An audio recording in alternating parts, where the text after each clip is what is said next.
Hi. The guest is Mr. RPatton, and the topic is the Freedom Ride, and of course Mr. Patton is a Freedom Ride participant.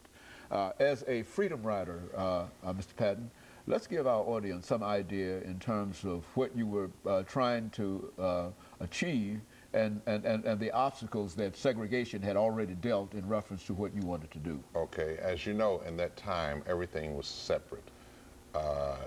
For example, if you're a Nashvilleian, you know that when you went downtown to shop, you had separate restrooms, separate water fountains. You could not eat in the facilities that they had in the 5 and dime stores.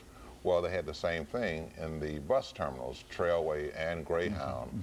When you got up, well, you had to sit in the back of the bus, for one thing. Secondly, when you reached your destination, if you wanted to go in and have a sandwich or refresh yourself, you had to follow the signs that said colored. And according to the law, that was against the law, the federal law that allowed you as a passenger on the bus or an airplane, you were supposed to be able to use the facilities. You should be able to go into the front door, use the restroom of choice, and to use the lunch counter.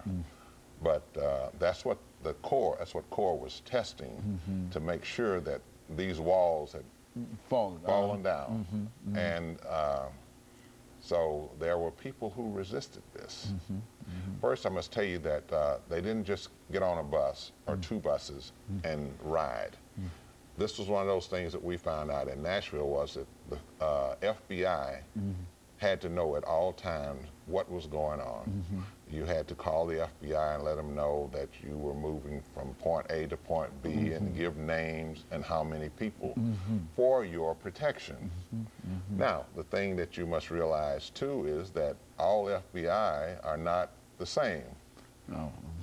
So as you get deeper and deeper into the South, that FBI might be a Ku Klux Klan person, or he might know somebody, or his feelings might be he might be a staunch segregationist. And so when we told the FBI, when Nashville got into the Freedom Ride, as I stated earlier, Jim Farmer asked Diane Nash not to send anyone else. Let's stop it right here. It's too dangerous. She said to him that if you let the bully know that he has bullied you and scared you into stopping, we'll never get anywhere. So Nashville is going to continue this Freedom Ride. So one of the problems that we had as students was trying to raise the money. And so we went to SCLC to raise money to send 10 people on the Freedom Ride to continue that Freedom Ride. We met at First Baptist, and I don't know how many hours we talked back and forth about why we should go. Of course, the adults said it was too dangerous. You've seen what happened in Anderson and Birmingham. Why do you want to do this? Well, finally they gave in and wrote us a check. We needed $900 for 10 students. The check needed 2 signatures. They only had 1 person there to sign the check. And just to show you, just like in the sit-ins, the whole city was involved. Although there were students actually doing the sit-in portion. They had a great support. They had a great support team. When we needed the $900 and we had to wait for that signature, well, we wanted to go right then. While the fire was hot, let's get into it right now. We went to a policy person, a numbers man, and told him our situation, that we needed another signature.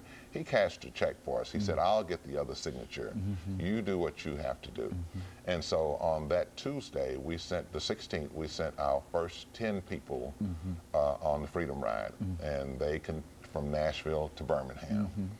And of course, the first day in Birmingham, I think that Wednesday, they sat in the bus station all day. This Thursday, they were in jail.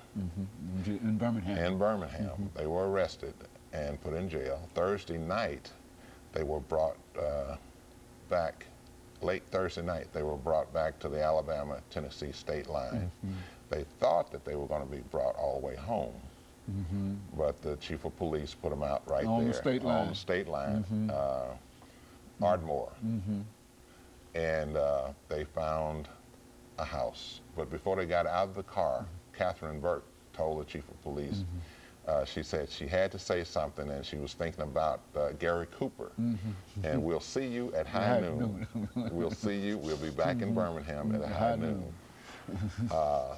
They lucked up and found a house, a black family with a telephone. The man of the house didn't want to let them in, but Catherine said, if you talk loud enough so that the woman of the house can hear you, you're sure to get in. And so they did, and she told her husband to go to several stores, not just one, but to several stores, and get some food for them, breakfast food. One of the things that we've talked about, some of us, is that we would like to go back to that place and find, if not that couple, a family member or someone who knows what happened that night. That's one of our projects. We're going to do that, trying to do it before June of this year, to go back and find somebody that knows something about what happened that night. That's a very important night in history. Now, that same night, Leo Lillard, I was in the office. Our office was on Jefferson Street between 18th and 21st.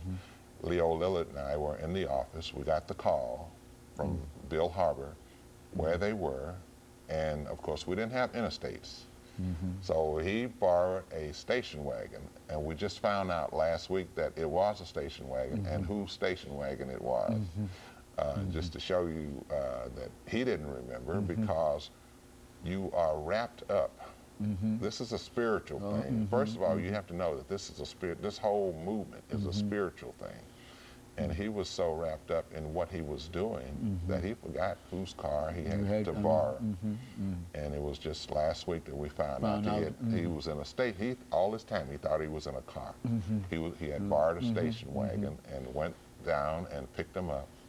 Took all the back roads. I think we said he went down through Shelbyville and that way, and then took the back roads back into Birmingham. And so high noon, Friday morning, they were back in Birmingham. They were at the bus station. Very good. And of course, let us make preparations for this second commercial break here, Mr. Patton, and after we'll come back and give you an opportunity to continue this discussion. And of course, we'll be back with our audience following this very, very short commercial break.